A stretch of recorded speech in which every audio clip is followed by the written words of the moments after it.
I'm going to teach you how to use the glide shot put technique, and we're going to start right now.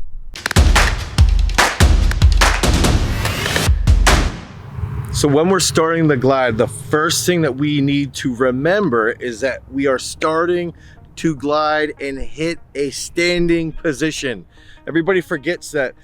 We'll get into the circle and we just blow through that standing position. We've got to remember that the whole point is that you get to that standing position with a whole bunch of momentum that's going to carry you through that finish. So we've got to establish, one, where are we going to be holding the shot? Ideally right below the ear. Two, where's that standing position going to be? Left leg's in the inside of the toe board. That right leg is likely going to be around midway point in the circle, maybe a little bit closer to the front of the toe board if you're a little bit shorter. Then as we get out of the back of the circle, we've got to think, okay, we want to get to that standing position. So to get out of the back, we want to try to use a stretch reflex. So we want to get a nice little drop out of the back of the circle. That's going to drop and it's going to load your quad. As you load that quad, you're going to let your hips drop backwards. So you're going to drop nice and flat with a right foot that's flat if you're a right-handed thrower.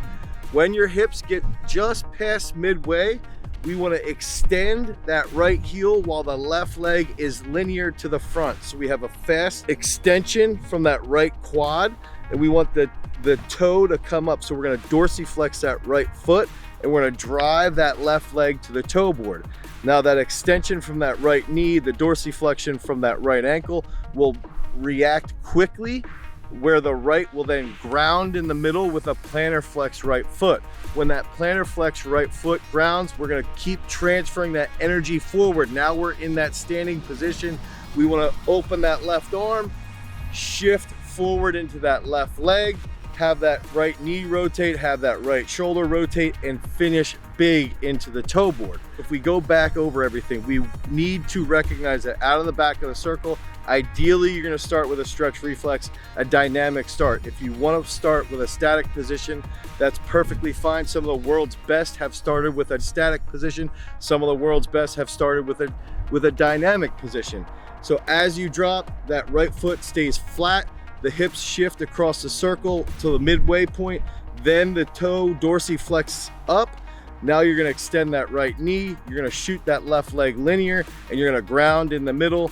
When we ground in the middle, that right foot should hit first, then that left foot will hit. We open that left arm and we chase that shot big out over the toe board.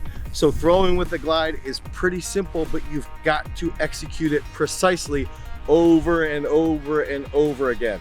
So we're going to start off with that, how we're going to hold the shot, get to the standing throw, and then unseat out of the back as effectively as possible, and that is how you glide.